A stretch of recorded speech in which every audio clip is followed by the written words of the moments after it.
नमस्कार। सबसे बड़ा सवाल देख रहे हैं, मैं हूं आपके साथ शिवानी रतूड़ी। राम मंदिर चढ़ावा चोरी की जांच तेज है। हर दिन बड़े बड़े खुलासे हो रहे हैं। अब सीईओ को लेकर भी चर्चा तेज हो गई है। तो वहीं इस बीच सीएम योगी अयोध्या पहुंचे थे, जहां सीएम योगी भ्रम फैला रहे विपक्षी नेताओं पर गजब गरजे। सीएम योगी आदित्यनाथ ने कहा कि ये लोग जो आस्था की बात करते हैं, इन्होंने तो हनुमानगढ़ी में नमाज पढ़वाने का काम किया था। सीएम योगी ने सवाल पूछा कि क्या कभी कोई जामा मस्जिद में हनुमान चालीसा का पाठ कर पाएगा। यानी एक तरफ मामले में जांच की रफ्तार तेज है, मंदिर की व्यवस्था में बदलाव किए जा रहे हैं, तो वहीं दूसरी तरफ विपक्ष सवालों के भंवर में फंस चुका है। ऐसे में सवाल उठ रहा है कि आखिर जांच किस पड़ाव पर पहुंची है, क्या कुछ नए खुलासे हुए हैं और सीएम योगी के बयानों का अब विपक्ष पर क्या असर पड़ने वाला है। इन्हीं सवालों पर चर्चा करने के लिए मेरे साथ स्टूडियो में मौजूद हैं कैपिटल टीवी के editor in chief doctor Manish Kumar. Sir, बहुत बहुत स्वागत है आपका। धन्यवाद। सर, सीएम योगी जिस तरह से गरजे हैं अयोध्या में, इसका असर विपक्ष पर क्या पड़ेगा? देखिए, लोगों ने यह सोचा कि राम मंदिर चढ़ावा चोरी केस को लेकर के वो योगी आदित्यनाथ को घेर लेंगे, जी, है ना,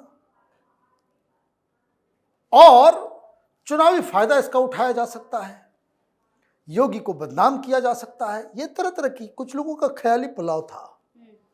जब ये मसला आया, अखिलेश यादव ने इस मसले को उठाया, उस वक्त से मैं इस बात को कह रहा था कि आप योगी आदित्यनाथ को इस मसले पे घेर ही नहीं पाओगे।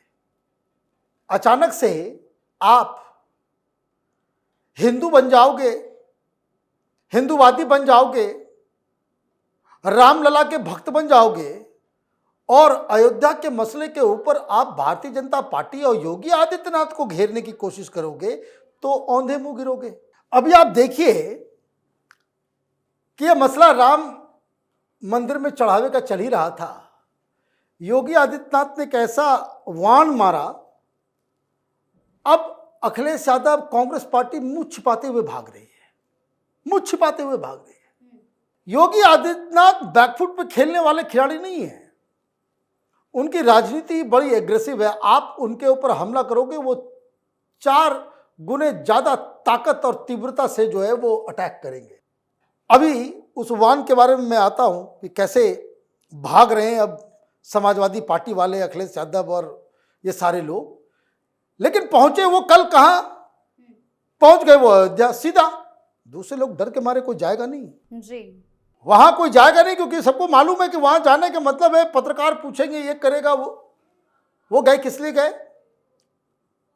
400 के आसपास परियोजनाओं का जो है शिलान्यास और उद्घाटन करने के लिए गए। एक मैसेज दे दिया कि विकास तो हम ही करते हैं। अयोध्या में जिस तरीके की व्यवस्था है, जिस तरह का इंफ्रास्ट्रक्चर बनाया गया है, उसको वो उभार भी रहे हैं। और राम, ये जो चुनावी राम भक्त बने हैं, उनको उन्होंने याद दिला दिया। और इस तरह के कई सारे मुद्दे हैं जो अखिलेश यादव को घेरने के लिए काफी हैं। आप राम लल्ला चढ़ावा चोरी कर रहे थे, तो अभी तक क्या कह रहे थे योगी आदित्यनाथ? वो कह रहे थे कि तुम लोगों ने तो हिंदुओं की हत्या करवाई वहां पे, राम मंदिर ना बने उसके लिए एरी चोटी का दांव लगा दिया आप लोगों ने। सरकार में जब थे तो आपने कार सेवकों के खून से सरयू को लाल कर दिया, कोर्ट में जाकर के खड़े हो गए, और जो राम मंदिर के खिलाफ लड़ने वाले वकील, वो आप काउंसिल में भेजने का काम, राज्यसभा भेजने का काम, यही सब आप कर रहे थे। अभी भी आप कर रहे हो। भाई, कपिल सिब्बल को आपने क्यों भेजा?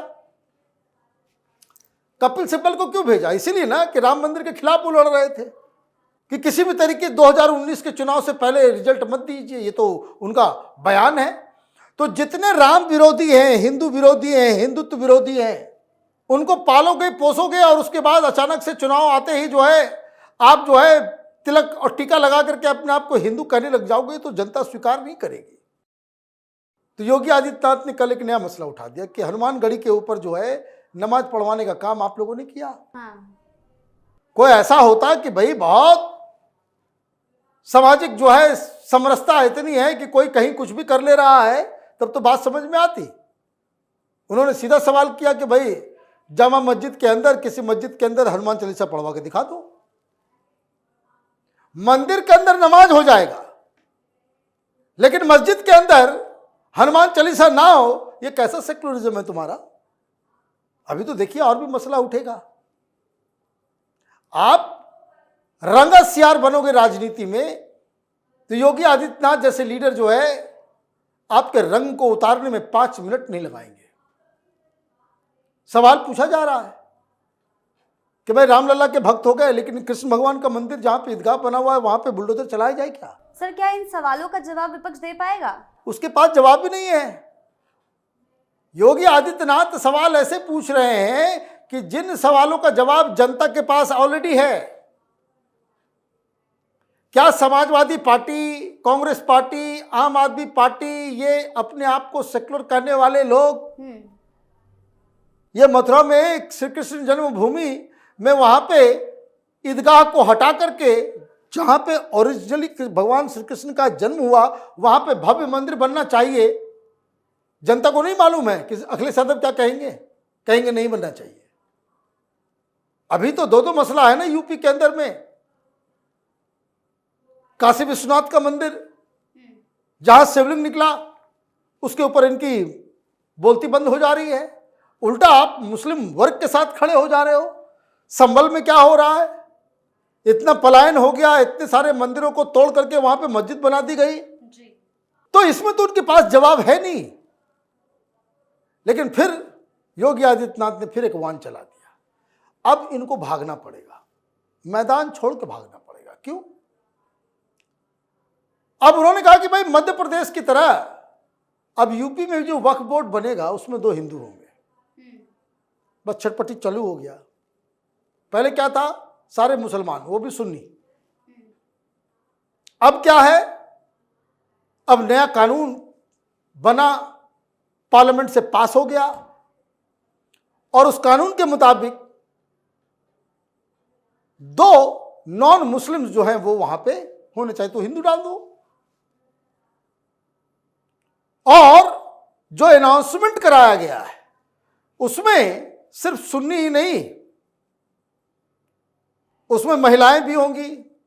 मुसलमानों में जो ओबीसी हैं उनको भी रखा जाएगा, अहमदिया मुसलमान को भी रखा जाएगा, बाकी मसलक के लोगों को भी रखा जाएगा। आप लोग तो उनको भी मुसलमान नहीं मानते, आपस में ही लड़ते।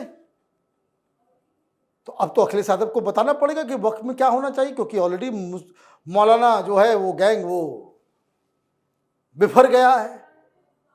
वो चिट्ठी लिख रहे हैं, अखिलेश यादव से भी पूछ रहे हैं, सबसे पूछ रहे हैं कि भैया अब आइए हमारे लिए लड़ाई लड़िए। जब आपसे कहा जाएगा, अभी देखिए एक नया कमेटी बन करके वो रिपोर्ट दे रही है कि बांग्लादेशी और रोहिंग्या की वजह से जिन जगहों पे मुसलमानों की जनसंख्या अचानक से बढ़ गई है, क्यों बढ़ी है, क्या वो राष्ट्रीय खतरा है या नहीं है, ये सब मुद्दे तो आएंगे अभी। तब आपको फैसला करना पड़ेगा कि आप हिंदू साइड खड़े हो या मुसलमान के साइड खड़े हो। इनको तो फजीयत हो जाएगी।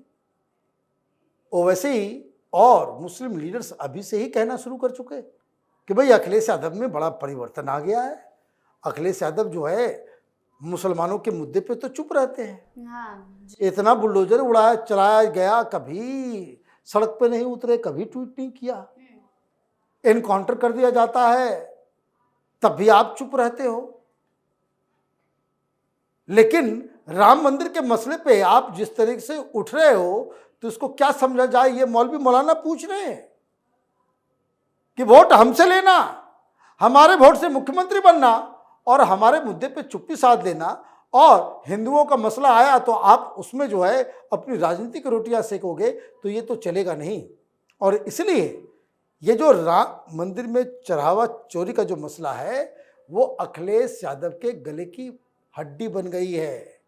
ये न निकाले बन रहा है और ना निगलते बन रहा है। जी सर, बहुत बहुत धन्यवाद आपका इन तमाम जानकारियों के लिए। धन्यवाद। कुल मिलाकर चढ़ावा चोरी मामले में जांच के साथ राजनीतिक बयानबाजी भी तेज है। सत्ता पक्ष विपक्ष आमने सामने है। ऐसे में अब सीएम योगी के सवालों से विपक्ष बैकफुट पर जाता नजर आ रहा है। तो फिलहाल इस खास शो में इतना ही। आपकी इस बारे में क्या राय है हमें कमेंट सेक्शन में जरूर बताएं। वीडियो को लाइक करें, शेयर करें और चैनल को सब्सक्राइब करना ना भूलें। धन्यवाद।